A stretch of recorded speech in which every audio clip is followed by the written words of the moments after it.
नमस्कार दोस्तों। आज के वीडियो में हम बात करने वाले हैं रिंगर लैक्टेट सॉल्यूशन के बारे में।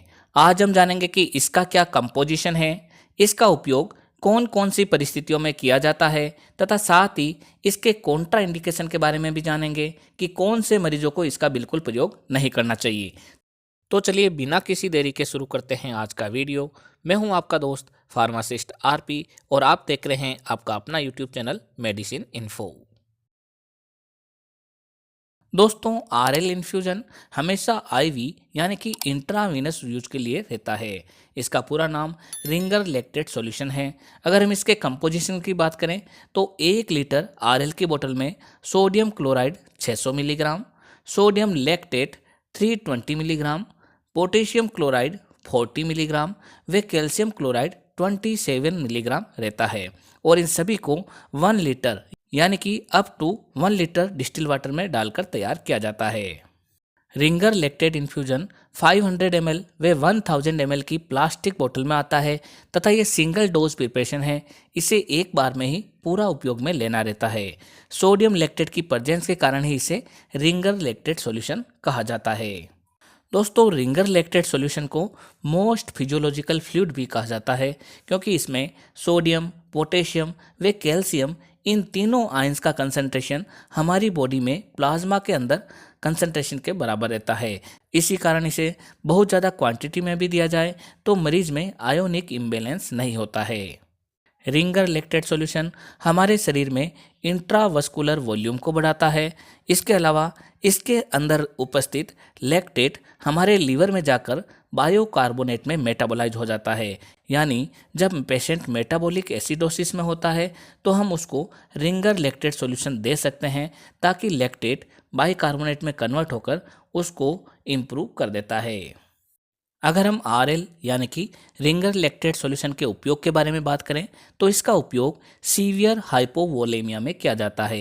यह हमारे शरीर में इंट्रावस्कुलर वॉल्यूम को बढ़ाता है, इसलिए इसका उपयोग सीवियर हाइपोवोलेमिया में काफ़ी फायदेमंद रहता है। इसका अगला उपयोग है डायरिया इंड्यूस्ड डिहाइड्रेशन में, यानी कि अगर किसी मरीज को डायरिया हो रहा हो, उल्टी दस्त हो रहे हैं और उनमें मेटाबॉलिक एसिडोसिस भी हो गया हो तो ऐसी स्थिति में अगर हम उन्हें रिंगर लैक्टेट सॉल्यूशन देते हैं तो उसका डायरिया में होने वाला डिहाइड्रेशन तो ठीक होगा ही, साथ ही लैक्टेट होने के कारण उसका मेटाबॉलिक एसिडोसिस भी इम्प्रूव होगा। इसलिए इसे उल्टी दस्त में होने वाले डिहाइड्रेशन के लिए फ्लूइड ऑफ चॉइस माना जाता है। रिंगर लैक्टेट सॉल्यूशन का प्रयोग डायबिटिक कीटो एसिडोसिस में भी किया जाता है।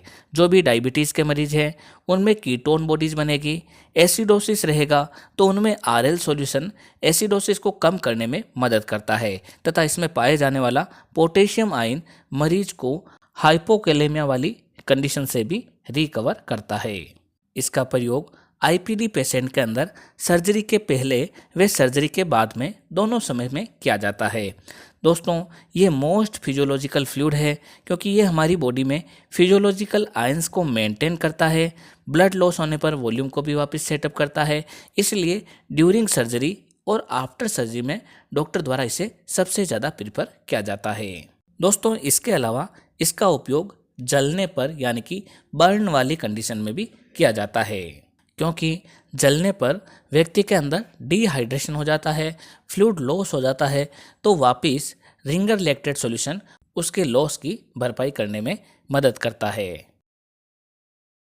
अब हम बात करते हैं कि रिंगर लैक्टेट सॉल्यूशन के क्या क्या कॉन्ट्रा इंडिकेशन हैं। इसका प्रयोग लीवर डिजीज के मरीजों में कभी नहीं किया जाता है क्योंकि ऐसे मरीजों में लैक्टेट लीवर के द्वारा बाइकार्बोनेट में कन्वर्ट नहीं हो पाता है, जिससे मरीज के शरीर में लैक्टेट की मात्रा बढ़ती जाएगी तथा उन्हें लैक्टिक एसिडोसिस हो सकता है। इसलिए लीवर के मरीजों में आरएल फ्लूइड कभी नहीं दिया जाता है। इसका उपयोग सीवियर हाइपोक्सिया में भी नहीं किया जाता है क्योंकि उनमें भी ये लैक्टिक एसिडोसिस कर सकता है। इसका उपयोग सीवियर शॉक में भी नहीं किया जाता है। वोमिटिंग व कंटिन्यू नेजो गैस्ट्रिक एस्पिरेशन में इसका प्रयोग सामान्यतः नहीं किया जाता है क्योंकि इससे मेटाबॉलिक एल्कलोसिस और बढ़ सकता है।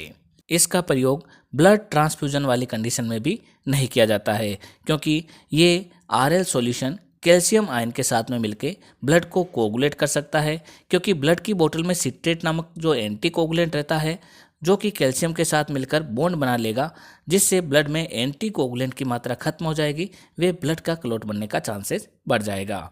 इसके साथ ही इसका प्रयोग एडिसन्स डिजीज में भी नहीं किया जाता है, क्योंकि एडिसन डिजीज में पहले से ही पोटेशियम का लेवल शरीर में बहुत ही ज़्यादा रहता है, और ऐसे मरीजों को अगर इस तरीके का फ्लूइड दिया जाए जिसमें पहले से ही पोटेशियम आयन है, तो उसमें कंडीशन और ज़्यादा वर्स हो सकती है।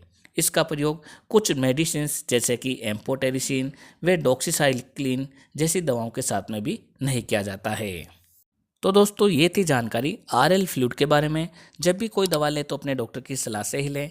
इसी तरीके के वीडियो देखने के लिए हमारे चैनल को सब्सक्राइब कर बेल आइकन अवश्य दबाएं, जिससे नई नई जानकारी आपको सही समय पर मिल सके। एक बार फिर मिलते हैं एक नई दवा की जानकारी लेकर एक नए वीडियो के साथ। तब तक के लिए धन्यवाद।